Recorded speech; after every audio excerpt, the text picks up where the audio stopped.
날카로운 브레이크 소리가 밤하늘을 가르고 검은색 차의 미등이 붉은 커브를 그리며 고층 건물 모퉁이에 급히 멈추섰다. 차문이 열리자 은발의 남자가 차에서 황급히 내리더니 공기 중에 가득한 포탄 연기에 걸음을 멈췄다.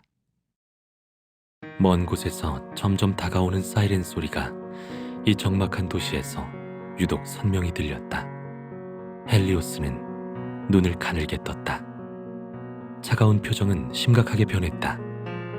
그는 폭력으로 파괴된 방어망과 무너진 바리케이드를 뚫고 임시 격리구역으로 이용된 짙은 회색 건물로 들어섰다. 격리구역 시민들은 이미 얼마 전 긴급 대피했고 지나가는 바람 소리와 쿵쾅거리는 발소리만이 유일했다. 비상등의 서늘한 빛이 텅 빈 홀을 비추었다. 한눈에 들어오는 이 텅 빈 공간에선 유리 조각과 흩어진 금속 탄피만 차가운 빛을 반사하고 있었다. 남아있는 핏자국과 공기 중의 포탄 냄새가 이곳에서 참혹한 일이 벌어졌다는 것을 말해주고 있었다. 헬리오스는 곧장 홀 한가운데로 갔다. 바닥 전체가 피로 뒤덮여 원래의 색을 찾아볼 수 없었고 진한 피비린내 구역질이 날 것 같았다. 그의 동공이 급격히 수축했다. 그는 주먹을 꽉 쥐었고 호흡도 일순간 완전히 흐트러졌다. 내가 늦게 온 건가? 그는 혼잣말처럼 중얼거렸다. 격리구역 밖의 사이렌 소리가 점점 가까워지면서 깜빡이는 빨간 불빛이 깨진 유리창을 통해 헬리오스의 눈에 담긴 애통함과 지극히 깊은 냉담함을 비추었다. 전에 그가 격리구역에서 잠복하던 수하를 통해 들은 몇 마디 묘사로는 직접 목격한 충격을 다 담을 수 없었다. 얼마 지나지 않아 신원을 알 수 없는 사람들이 질서 있는 발소리와 함께 홀을 향해 다가왔다. 이들보다 먼저 격리구역에 들어선 헬리오스는 당황하는 기색 없이 사각지대의 그림자 속으로 몸을 돌렸다. 곧 입구에 보병 부대가 나타났다. 이곳은 더 이상 아무 위험도 없었지만 그들은 마치 어떤 미지의 존재에 대비하기라도 하듯 철저히 경계태세를 갖췄다. 맨 마지막으로 들어선 사람은 높은 자리에 있는 듯 위험 있어 보이는 중년 남자였다. 그는 자세히 살펴보는 것처럼 눈으로 홀 전체를 훑었다. 이 참혹한 현장을 보고도 그의 표정에는 전혀 흔들림이 없었다. 한 병사가 그에게 보고했다. 지휘관님, 격리구역의 위험은 이미 제거되었습니다.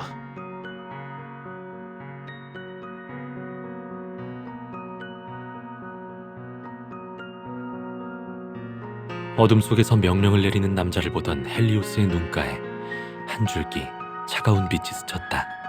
그들이 이곳을 봉쇄하기 전 그는 누구에게도 들키지 않고 이 피비린내 나는 홀에서 떠났다.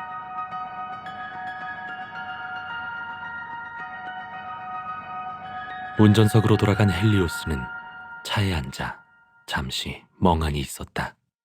그는 격리구역에 있는 건물을 보며 생각에 잠긴 듯 알록달록 포장된 사탕을 무의식적으로 만지작거렸다.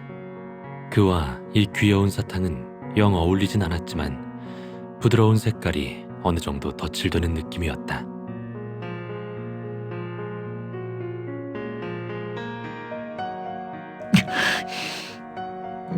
갑자기 헬리오스가 고통스러운 얼굴로 핸들을 잡았고 꽉 담은 이새에서 억눌린 신음이 터져나왔다. 작은 사탕이 손가락 사이로 떨어져 보이지 않는 어둠 속으로 사라졌다. 차창밖 달빛이 경직된 몸을 비추자 드리워진 은빛 머리카락이 순간 달빛에 금빛으로 물든 것처럼 보였다. 그는 손을 들어 오른팔을 꼭 감쌌고 이마에서는 식은땀이 줄줄 흘러내렸다. 알 수 없는 변화가 그의 몸에서 일어나고 있다. 왜 하필 지금? 그는 분노에 차 소리쳤다. 그의 두 눈은 어둠 속에서 완전히 황금빛으로 변했다. 격리구역 내에 남아있는 어떤 힘이 그에게 영향을 준 것 같았다. 보이지 않는 에너지가 좁은 공간에서 심하게 요동치면서 그가 낀 흑요석 반지도 영향을 받았다. 고통 속에서 눈앞에 갑자기 몇 개의 낯선 장면이 나타났다. 그는 눈 속에서 그녀의 몸 바로 옆 벽에 발을 올린 채 눈물을 참고 있는 그녀의 두 눈을 바라보며 또박또박 말하고 있었다. 그럼 강해질 방법을 생각해봐. 자세히 보기도 전에 장면은 또 총알이 빗발치는 현장으로 바뀌었다. 그는 땅에 쓰러져 총을 들고 어느 쪽인지도 모르는 적에게 저항하고 있었다. 그러다가 그녀의 부축을 받고 비틀거리며 도망쳤다. 이게 바로 당신이 보여주고 싶은 건가? 그는 허공에 대고 소리쳤지만 눈앞의 장면은 계속 바뀌었다. 피라미드형의 검은색 상자가 나타났다. 왠지 아주 친숙한 힘이 느껴졌다. 그는 두 사람이 자동차 사고를 당하는 순간을 보았고 그 순간 상자 속에서 빛이 흘러나왔다. 마지막 장면에서 그녀는 어두운 세계에 갇혀 있었다. 무한히 뻗어있는 공중에는 수없이 많은 문들이 떠 있었다. 그곳은 너무나 익숙한 블랙 캐빈의 모습이었다. 입에서 옅은 피비린내가 나면서 극단적인 고통에 의식이 거의 사라지고 있었다. 헬리오스의 혼미한 머릿속에서 싸늘한 목소리가 흘러나왔다. 그 힘에 저항하지 마. 꺼져!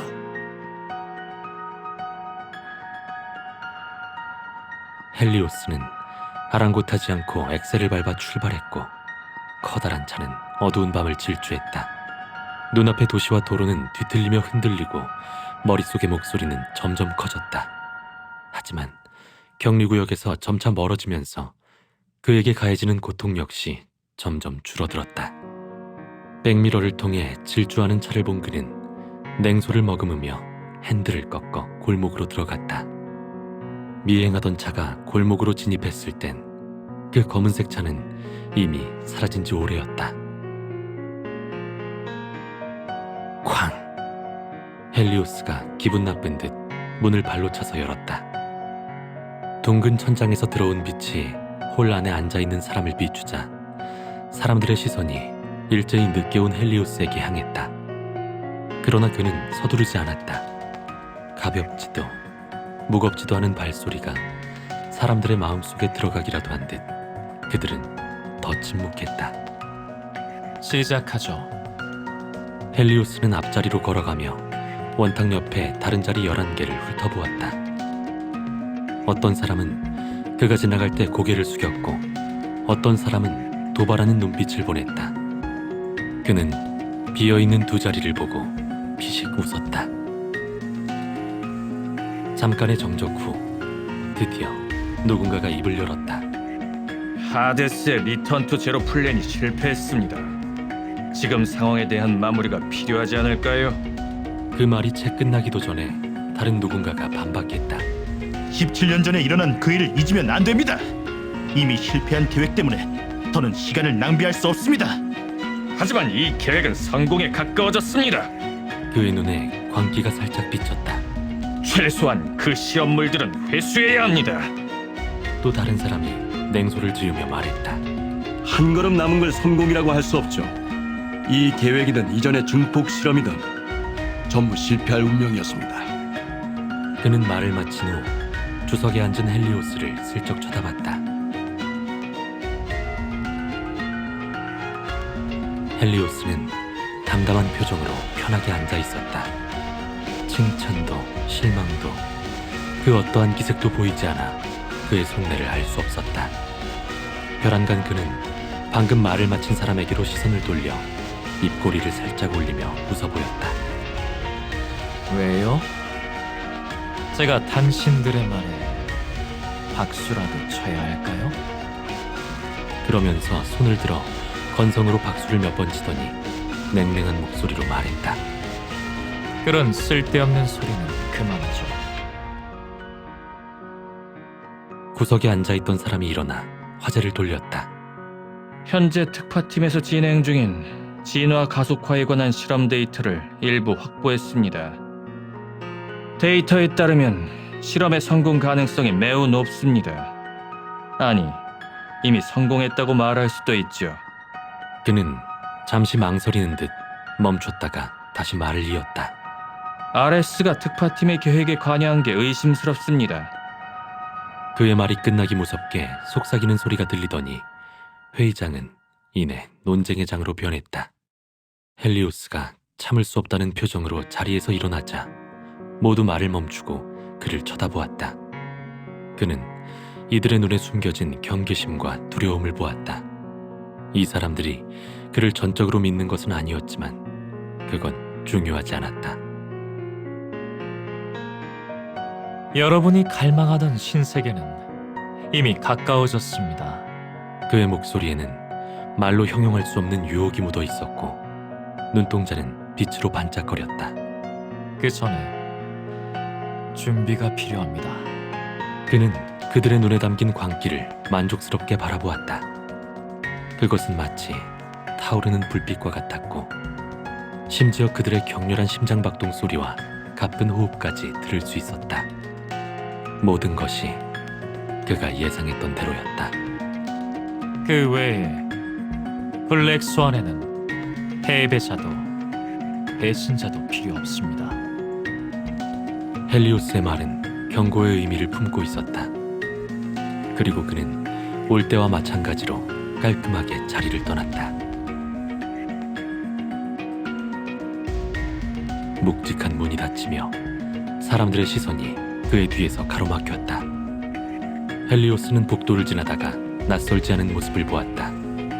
그는 다가가 몇 걸음 떨어진 그림자 속에 멈춰섰다. RS, 남자가 몸을 돌렸다. 그는 흰색 코트 차림에 마치 다른 신분을 사용 중인 듯 온화한 표정을 짓고 있었다. 하지만 이것은 모두 잠깐의 거짓된 모습일 뿐이었다. 계획은 순조로운가? 아레스가 질문 같지 않은 말투로 물었다. 이런 그의 질문에 헬리오스는 계획 밖의 내용을 말하고 싶어졌다. 내가 뭔가 들은 게 있는데 아레스는 귀를 기울이는 자세를 취했다. 헬리오스가 비식 웃었다. 당신이 특파팀 실험에 관여했다더군. 아레스는 가볍게 웃었지만 눈에는 웃음기가 전혀 없었다. 그의 눈에는 깊은 어둠만이 보였고 한순간 허목에 속한 모든 이미지가 모두 벗겨졌다. 그가 말했다. 우리의 협력이 성공적이었던 것 같고. 물론 헬리오스가 어깨를 스치고 지나가며 말끝에 담긴 가벼운 조소가 공기 중에 번졌다. 닥터 X, 이 세상에는 야망을 조장하는 것이 많다. 헬리오스에겐 누군가가 동맹을 맺거나 암투를 벌이고 누군가 그를 높은 곳에서 끌어내리려고 계획하는 것이 조금도 이례적인 일이 아니었다. 마치 그가 예전에 했던 것처럼 말이다. 어쨌든 신세계는 마치 개발되지 않은 광산처럼 사람들의 마음을 흔들어 놓았다. 텅 빈 방에서는 윙윙거리며 작동하는 서버와 키보드 두드리는 소리만 들려왔다.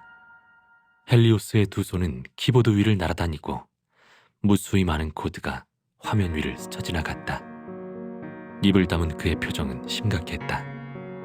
이마에 땀방울이 송송 맺혔지만 신경 쓸 겨를이 없었다. 마지막으로 묵직하게 엔터키를 누르자 팝업된 작은 창이 몇 번 깜빡거렸고 곧 진행바가 움직이더니 0.01%를 나타냈다. 헬리오스는 긴 한숨을 내쉬며 탄산음료를 들어 꿀꺽꿀꺽 들이켰다. 성공했다는 기쁨도 잠시뿐이었다. 그는 일어서서 쭉 기지개를 켜며 경직되었던 몸을 풀었다. 나눌 사람이 없으니 쓸쓸하네. 그는 빈 탄산음료 캔을 집어 구석에 있는 쓰레기통에 던져놓고는 갑자기 작은 소리로 말했다. 언제 돌아올 거예요? 아무도 없는 방. 대답하는 사람은 없었지만 그는 개의치 않았다. 헬리오스는 그제야 새로운 회의에 참석할 마음이 생겼다.